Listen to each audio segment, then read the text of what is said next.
If you've been following my YouTube videos, you would know that I had a rough time when I applied for residency training in the US. I was an old IMG. I was 9 years out of medical school. I didn't really plan to be in the US, but somewhere during my stay in South Korea, I just had this decision to pursue medical training in the US. And took me like a year, close to 2 years to finish all the tests. And adding that from being out of medical school for so long really was I would say a handicap for an old applicant like myself. I I applied with scores of 216 for step 1. I was pretty devastated that time because I know I was reading forums that you need at least a 240s, 250s to get interviews. I had a 244 for my CK and I passed my CS, and before September that time I got ECFMD certified. I did all the studying while I was working in South Korea at that time. As many of my co-applicants that time, I applied widely and I would say blindly. I applied to IM, I applied to pediatrics, family medicine, psychiatry, and some neurology programs. It wasn't a lot because I was limited financially, and everything was just expensive for me that time. The first time I applied, it was really tough just because I was filtered out because of the year of graduation plus the score, the step 1 score. And personally, I think the hardest part was being ghosted. Like, the inbox was just quiet. There's just no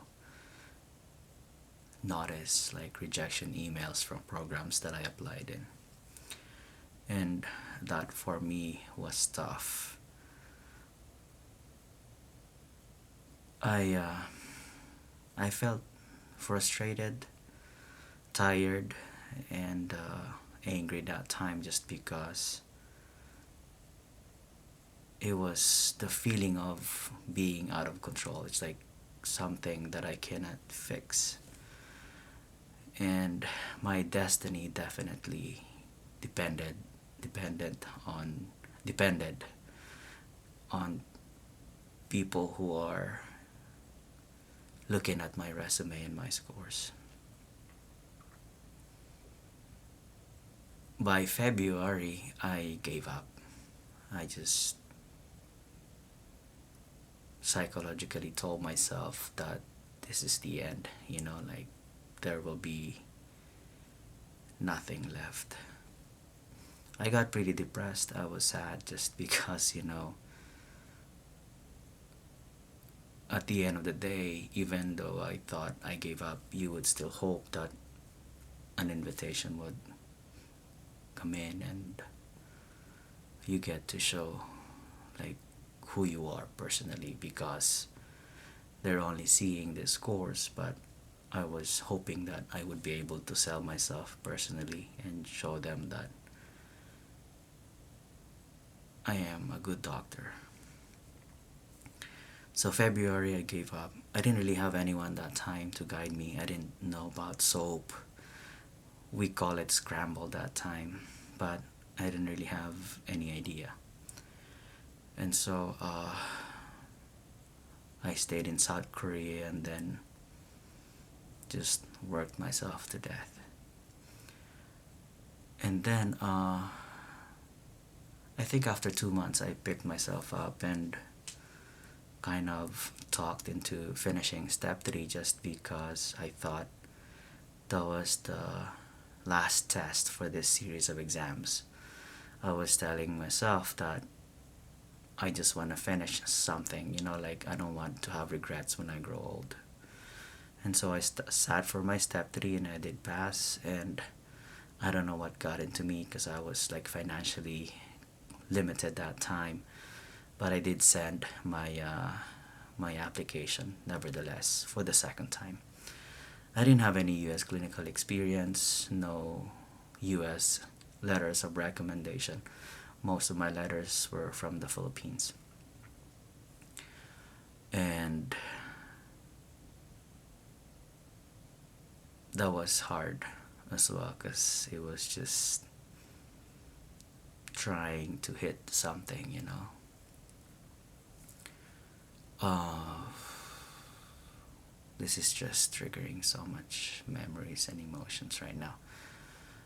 But I got in on my second try.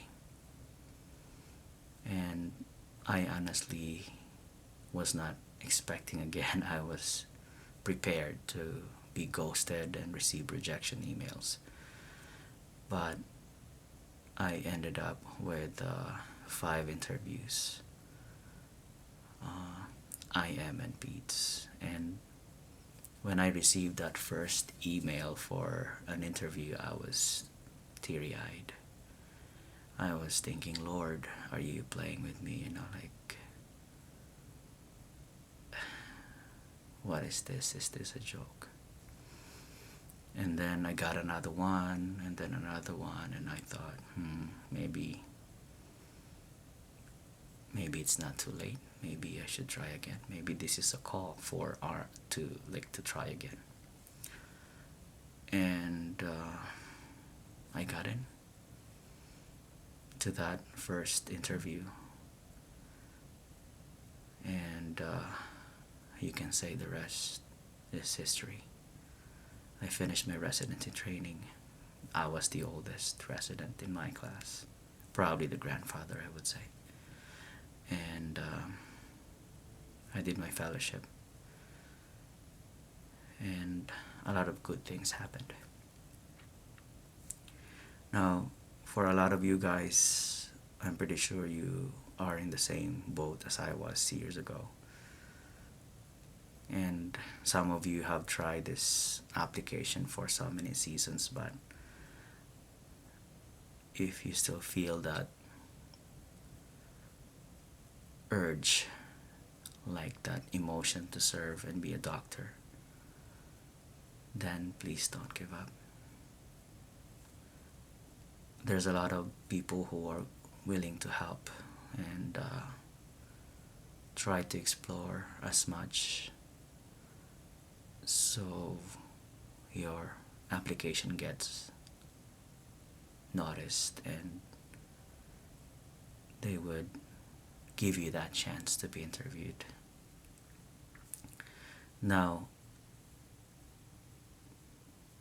if you have any questions, you can send me a message on Facebook. I have a YouTube channel.